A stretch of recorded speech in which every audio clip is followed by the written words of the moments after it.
Hi, my name is Justin Bauman, and I'm from IST 233. Today we are going to be comparing Siri versus Google Now.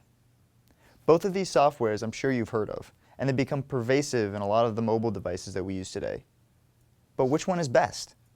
To answer this question, we ran a simple test measuring speed, cognition and accuracy, and the end effect on a phone. Oftentimes, these voice assistant softwares are referred to as IPAs. What is an IPA, you ask? Well, it's not this. An IPA is an intelligent personal assistant. Essentially, a voice assistant software that helps you through very simple tasks at the moment. For speed testing, it was a very simple measurement. We simply asked each voice assistant software a range of 10 questions in difficulty. It was an easy question, a medium question, and a hard question. And each of these questions had a different level of variables to essentially trick the voice assistant software.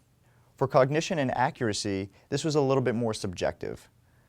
What we had to do was we had to measure whether the responses that we got were useful or not useful, and whether the voice assistant actually recorded it was accurate or not accurate. The last thing that we tested was end effect on phone. This ranged from the CPU strain to RAM allocation and battery consumption. Our testing was done on two distinct phones. First, for Google Now, was the Nexus 5X, which was running Android Marshmallow. For Siri, we ran our test on an iPhone 6s. To give you an example of a question that we asked during testing, let's start with an easy question. Okay, Google, what's 500 times 25? The answer is 12,500. Pretty easy, right? Let's try a more difficult one. Okay, Google, who was the NFL MVP in 2008? Here is information from pro-football-reference.com. It didn't necessarily give you the precise answer back, but it did give me a very comprehensive list of what I was looking for, and it was individualized. Okay, let's try a hard question now. Okay, Google, what was the white rhino population in Africa in 1996?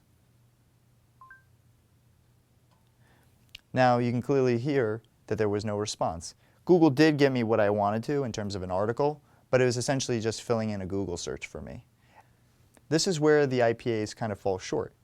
They can do very simple tasks and get you very quick information, but comprehensive questions and commentary, they still have a very hard time with. Let's ask a cognition question now. Okay, Google, open Pandora.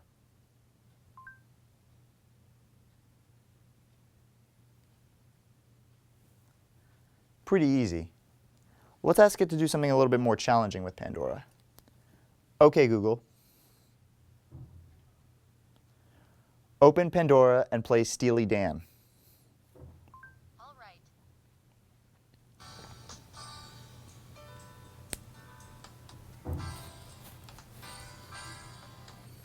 I find that to be pretty incredible. When we did the same kind of testing on the iPhone, it actually had a very difficult time doing this part of cross-application testing. So how did this affect our phones? For Siri on the iPhone, it actually did all right. The battery consumption was average, and the CPU strain was average, ranging from 13% all the way up to 100%. And memory allocation was exactly the same as my Nexus 5. For Google Now on an Android phone, it actually did a lot better with battery consumption, only utilizing 2% during our testing. The same could be said for CPU strain, averaging 70% throughout testing. Though this could be said due to its 4 CPUs, it did perform better. And as I said before, it utilized the same memory allocation throughout the process. Each of these IPAs has unique strengths and weaknesses that not necessarily the other one has. For Google Now, the key strength is its interoperability. Google Now is available on the App Store, Google Play Store, and Microsoft Store, so it's essentially competing with all of these other voice assist softwares. And Siri is only available on certain iPhones. Google Now is also integrated with a suite of Google software, ranging from your Google Drive to your music. Anything you can think of, it works very seamlessly and very quickly.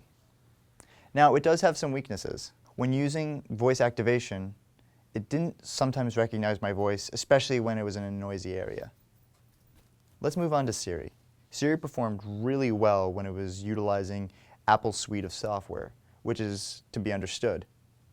But it didn't really perform very well when you asked very complicated questions. And I find the commentary that it's pre-programmed to have, which Google isn't, to be kind of annoying. So let's go back to our original question. Which IPA is best? For us, it was a clear winner, Google Now.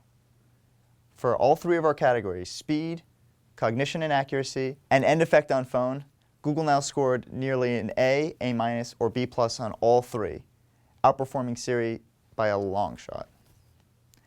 Google also has unique strengths, which we mentioned before, which add to its value and why we chose it as our clear winner. That being said, Siri did perform admirably. Being one of the first IPAs on mobile devices, it has come a long way since then. However, it didn't perform nearly as well as Google Now on all three of our categories, averaging a B at the end of our report card. But what does this all mean going forward? These two IPAs are distinct competitors. The future I envision with this is that these IPAs are not going to just be on our phones anymore. They are going to integrate with all of our other devices, with all of the other software, making it a very rich and enjoyable experience. But for now, our recommendation is with Google Now.